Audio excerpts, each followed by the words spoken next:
Hello and welcome to Crazt Plays Half-Life. I know there's plenty of other Let's Plays of this game, but this Let's Play is special because it's me playing it.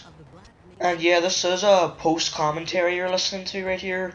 It's I got the gameplay recorded first and then I talk over it as I rewatch it. I find that a wee bit easier because if I recorded it live, and I don't know what the hell I was doing there, but the reason why I wouldn't really record it live is because I would probably stutter like shit, and honestly, I just don't like that. So yeah, this is Half-Life. This was Valve's first game, released in 1998, a year before I was even born. This game's older than me. And as you can probably tell by the graphics and the textures and all that shit, this game's really showing its age. But gameplay-wise, the game's actually aged pretty well, in my opinion. Yeah, but this game was considered revolutionary for 1988. But I guarantee if it was made today, I don't think anyone would really care for it. I've always wondered, why would they just have a missile there in the middle of nowhere and have no security around it whatsoever, other than that guy in the forklift? I really wish you could drive a forklift in this game. That would have been cool. As a matter of fact, you don't drive vehicles at all in this game. You drive a lot of vehicles in Half-Life 2 though, which is alright I suppose. The fact one thing that bothered me about Half-Life 2 is the fact there was a little too many sessions where you drive in vehicles, especially the boat bit at the beginning of the game. I think that bit dragged on for a little too long. Maybe it's because I like to take my time with these kind of games. Well, on my first playthrough of the game anyway, whenever I do a second playthrough, I like to speed run through it. This is my third time playing it. I got it off Steam before Christmas. I think for a tenner, €10. I went in class where there's a helicopter bit in the game. We blew up a lot of helicopters though.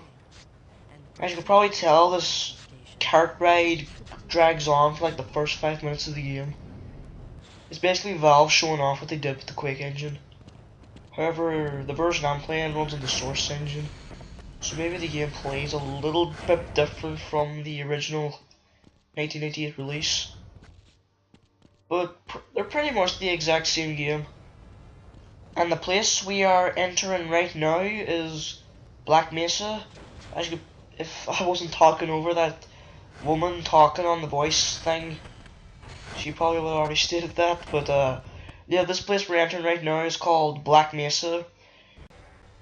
And Black Mesa has nothing to do with Half-Life's plot. I'm just gonna say that. It's nothing to do with the plot whatsoever. Do you see in that text we're playing as Gordon Freeman? And if you don't know who Gordon Freeman is, not Morgan Freeman, Gordon Freeman. Not to get those two mixed up. But if you don't know who Gordon Freeman is, then why the hell are you watching this? I always wonder, does a head crab get that scientist? I'm pretty sure the first head crab you come by in this game, the head crab zombie, the first head crab zombie you come across, I guarantee it's that guy. I bet it's him. There's so many cool concepts Valve could have took advantage of at the start. It would have been so cool if you controlled one of those robots, kill the aliens and shit. Oh shit, I spoiled a bit of the plot. Hey, this game's over 15 years old. Your time's up. You should have played this game by now. And if you haven't yet, then why are you watching this? Go play it. It's a good game. It's an old game, but it's still good. If the game's graphics bother you, the Black Mesa mod exists for a reason. And if you play the PS2 version of this game, then you just gonna have to deal with it. And here, we get, well, we don't get really introduced, but we get to see a very important character in the Half-Life games. That guy in the blue suit, the G-Man. And for those who've never played Half-Life and don't know who the hell the G-Man is, trust me, he may look like an ordinary guy there, but trust me, we're gonna be seeing that guy a lot in this game. And the cart ride is finally over. For those who haven't fallen asleep by now, trust me, the game gets better. This game's like a really old 1920s horror film. You have to watch some generic scientist guy tweak about with a bunch of blinking lights for 20 minutes before something in a costume comes up to carry away a screaming woman. I'm sorry I copied zero punctuation there. But it's true. It's true. Thank you, and have a very safe and productive day. Morning, Mr. Freeman. Looks like you're running late. Well, clearly you don't give a shit if I'm running late because you're taking your sweet time here. For those who've played Half-Life 2, you should probably know who Barney is. He was a security guard that used to work at Black Mesa, aka the place we are in right now. And apparently they must have like 1,000 clones of this Barney guy. Either that or Valve was just really lazy to make extra character models. Yeah, that's another thing wrong with this game. The lack of character models. You'll see what I mean once I get in here. Whenever I watch like a couple of Let's Plays of this, I don't really watch Let's Plays all the way through, but I watch like the first few parts of them and just skip to the end. I see a lot of people like complaining about the models and how there's so many clones of scientists. As soon as this door opens up and unveils the magic within, welcome to Diagon Alley. Hey, Mr. Freeman. As you can see, there's another Barney clone here. Had a system crash about 20 minutes ago, and I'm still trying to find my files. Just one of those days, I guess. They were having some problems down in the test chamber too, but I think that's all straightened out. They told me to make sure you head. I don't know why I decided to show that in the gameplay, just to show off that funny little Easter egg there. Also, that Einstein boy you see, you're going to be seeing that guy a lot. They have clones of him too. And they have clones of Dr. Kleiner. Clones of that guy. Clones of Alex's father. Hello there. Yeah, there's another clone. I tried to do the Easter egg there that you get the microwave to like burn whatever the hell that is. And that guy in the vending machine would get mad. I don't know why it wasn't working there, but whatever. Heading to the locker rooms here. And Gordon Freeman's locker is right there. I always thought that blue thing there is a poncho. And I don't even know what the baby picture is even for. And there's guys in there on the shitter. That's I really need a plug there. And here is the hazard suit. Basically the thing that kept Gordon Freeman alive all this time. What I find weird about this, but it's how really strange but music plays. For some reason it kinda gets me pumped, but at the same time the music's kinda cheesy at the same time. You can hear it there. And there's another Barney clone. I'd say Gordon Freeman's like the only individual in this facility that's actually not just a clone. In fact, as a matter of fact, how the hell did Gordon get his science degree? He can't even speak. Like, does he do sign language or something? Yeah, there's not really much to say for this next little section here. I've been having a bad luck week. Do you guys ever have those weeks where just things just don't go your way? I slipped and I didn't slip, but I tripped during PE. And it happened to be on frickin' concrete with stones on it.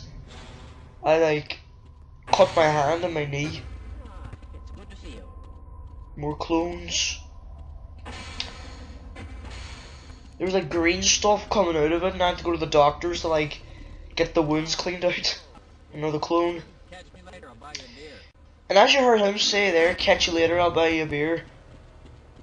You'll see if I ever play Half-Life 2, that'll come back to you. It's good to see you. And oh my god, there's more clones. We just sent the sample down to the test chamber. We've boosted the anti-mass spectrometer to 105%. It was freaky about the Einstein guys, how all of their mouths like half open.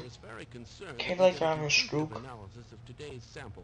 Sorry if I offended anybody with that, but that's what it really looks like. They're waiting for you, Gordon, in the test chamber. I like it how they hear like, they're waiting for you, Gordon, in the test chamber.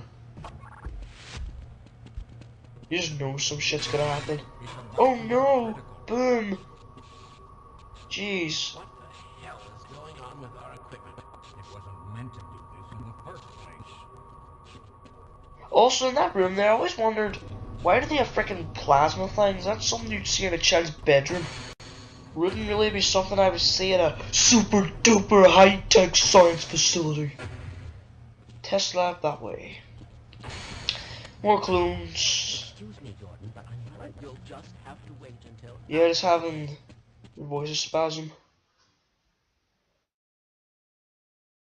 I also notice how my fraps counter appears in the corner whenever it loads. Standard analysis procedures today, Gordon. Yes, but with good reason. This is a rare opportunity for us. This is the purest sample we've seen yet. And, potentially, the most unstable.